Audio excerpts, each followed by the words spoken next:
Okay, good morning, you guys. Good morning. We are going to engage in an academic conversation about the role of technology in your life. The 5 of you on the inner circle will be discussing the role of technology in your life. If you're in the outer circle, just follow along with the partner that you have in the inner circle and assess them on the rubric you have in front of you: prepare, engage, connect. So, whenever you guys are ready, evaluate the role of technology in your life. Okay, well, I think technology in my life, I use it enough to where I'm still a good student, but also not to where I'm always, paying attention 100% of the time, so.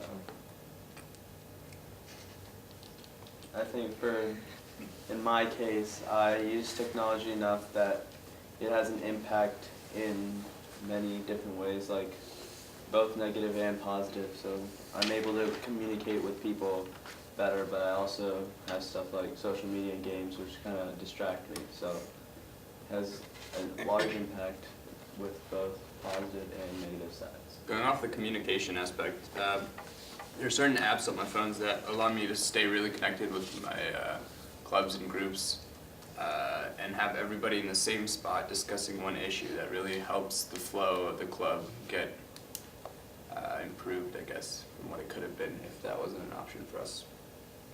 I think it really helps get out information to people more easily so they can stay more involved in the community and know what's going on around them. Kind of going off of what Alon said about communication with clubs, I think it's a good thing because it increases communication. However, the role in I guess in my everyday life, it's also somewhat distracting because of the constant dinging or the screen turning on and off because there's a message or something or the other. So I mean, it's a good thing because I can stay connected and I can communicate with the people in the club, but it's at the same time kind of a bad thing for me. I think the distraction aspect of it that you mentioned doesn't just play along with social media networks and stuff like that. The distraction part of it can happen with basically anything. The article that's talks to the teenagers in social networking article, it talks about how teenagers they understand that social media can be distracting, but it requires moderation just like anything else. So I think as long as you're disciplined enough to understand that you can't always have social media on you. Yeah, I agree. And, I think it's a level of maturity coming from the students. If they know when to limit themselves during class or when it's important not to look at their phones and pay attention, and they can do that, then the technology that they have can really help them. But if they do succumb to the constant distractions, then it really is a deterrent from their education.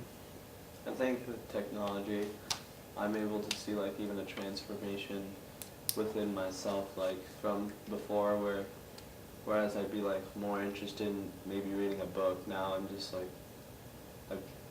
it's been a long time since I've chose to read a book, and instead I just play on my phone or something else. Kind of going to the article, it kind of talks about how kids are they don't actually sit in front of a TV.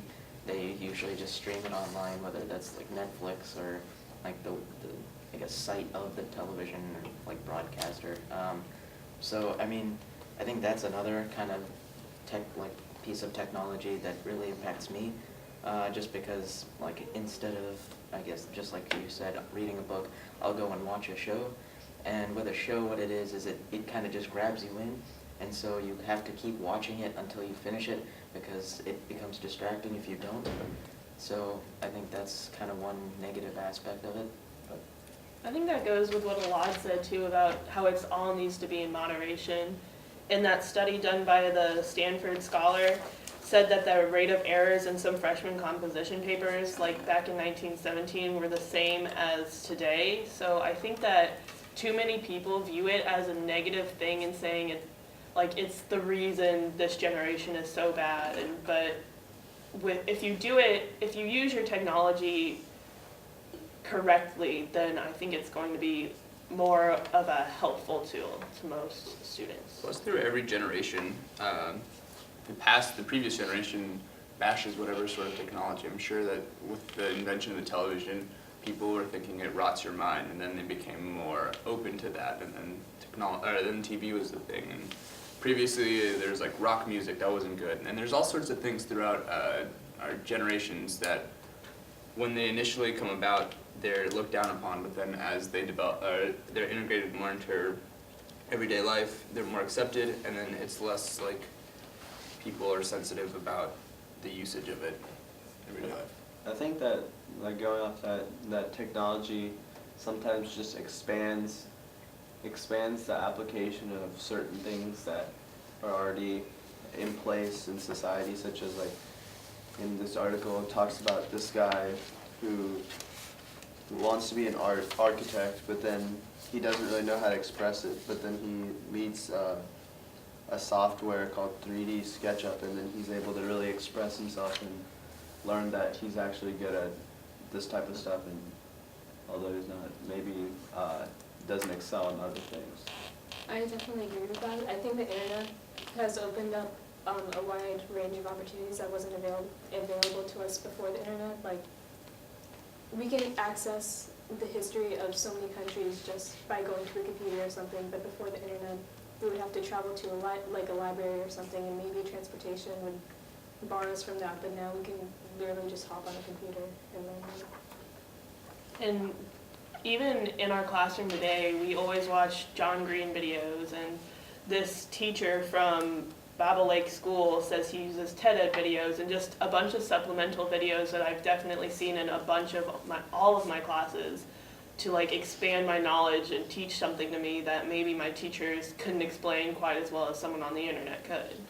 I think it's actually like a increase in technology within that new technology. So, like the Khan Academy videos, obviously those are like a tool online which you can use while the person is talking, but the tool which he has, like the technology, is the ability to write like online, I guess, on that board, which is kind of like a smart board. But, I mean, yeah, kind of going back to what you said, and it also talks about it in the article somewhere, about like just the technology within other technologies. I think it definitely enhances the classroom. Like, if our teacher just stood there for 90 minutes lecturing us on some aspect of history, like, I feel like most kids just wouldn't pay attention to her after like the first 30 minutes or so. But when our teacher like interrupts with like, hey, let's watch this video to like sum up what we just talked about, then the kids are more engaging in what the material is. I also think it's very relative to the student though, because if you get someone who has a phone and they're not engaged in class and they don't really care about what's going on, then maybe they're going to look at their phone more and not pay attention to the teacher, and instead of being involved in class, they're more distracted by their phone. So it is very, I think, relative to the student. I think it's going back to like having discipline and the sense of your priorities. So in school, having like using your phone like doesn't have priority over paying attention in class. So if you're disciplined enough to understand that and follow by that principle, then I think it shouldn't hinder you from doing whatever's at task. Do you guys have any final thoughts on the role of technology in your life before we end the conversation?